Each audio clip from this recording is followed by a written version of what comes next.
concert production and staging, the legislation. Okay, Scott, could you identify some of the main current legislation surrounding the music industry?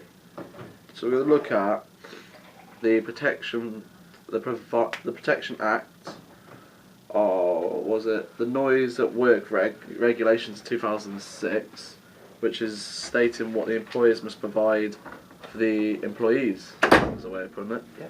So employers would have to provide protection at over 85 decibels. Protection is in... Ear protection, yep, from noise. Obviously you don't want to get stuff like tinnitus, and it's going to affect your hearing in the long run. So when you get old you won't be able to hear. Good. Also talks about when you start getting to the higher, you don't get to the 85, but you're looking at about 80 decibels. They've got to start assessing your health. That's when the point they need to start thinking about the employees, because it's going to affect everyone differently, isn't it? Yeah. Good. Okay, what's the guide to manual handling? What's that one about? So that's mainly set out for the employer, I'd say. But it's set out for the employer to give to the employee to state out. It's sort of to protect their back, really, yeah, as an employer. Yeah. You'd sit there and say, this is what you need to do, and make sure your employees are working to a safe regulation. Good. And when do you think it would be advisable to get your employee to read that? I'd say straight away. So, as soon as you have an induction, you would have that straight away, because obviously they want you to work straight away. There's no point you working for 6 months, you injuring yourself, then coming back and going, I didn't read you the... Excellent.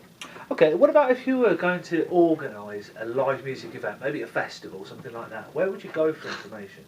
You would have to look at the event safety guide. Okay, what's that guide about? What is it? That's set out for the employee. That's one of the first things when you go to an event you'd have. So it would set out, like in the index, what the different aspects of safety you'd have to look at. So if you're doing like a festival, you'd have to look at the camping, which then you'd have to look at the waste management for the campsites. Then you start looking at the venues, you have to start looking at rigging, the PAs, the electrical, trip hazards. You'd have to start going into different aspects. Then you'd look at the crowd control. There's plenty of aspects you'd have to go back and forth to look at. So this is like an all-encompassing document, this is? Yeah. Okay, good. Is there any other documents that you've come across that of note? Of note, I would say I had a quick look through the Health and Safety at Work Act of 1997. Is it 1997 or 1976? 1976, sorry. 74. 74. God. So that's not just looking at like your hearing. That's looking as a general, just working in general, I would say. So it will state out what the employers will have to do for you as an employee. So it will look through how they've given you the correct training. It will also discuss the different regulations you would have to do as a company, or different regulations you would have to uphold, and it will also talk about the different enforcement.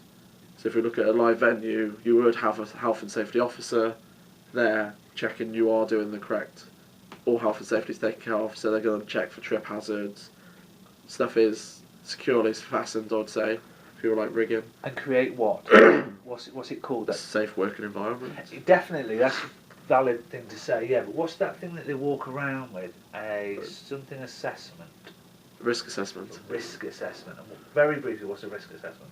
It's just checking through, like I said, it's looking at the different, what risks there could be, and they'll write down what the risks will be, and want to make sure those are taken care of. So they'll write down a preventative measure as well. Yeah, what the risk is. What the risk is. What it can. What it's the risk. It will say that's the risk. So it will say. So we've got. We'll just use that. We've got cables going across the floor. That could lead to someone tripping over. Yeah. That could lead to that person not being able to work. So they'll write down what the different way can lead to, and ensure that gets done so that doesn't happen.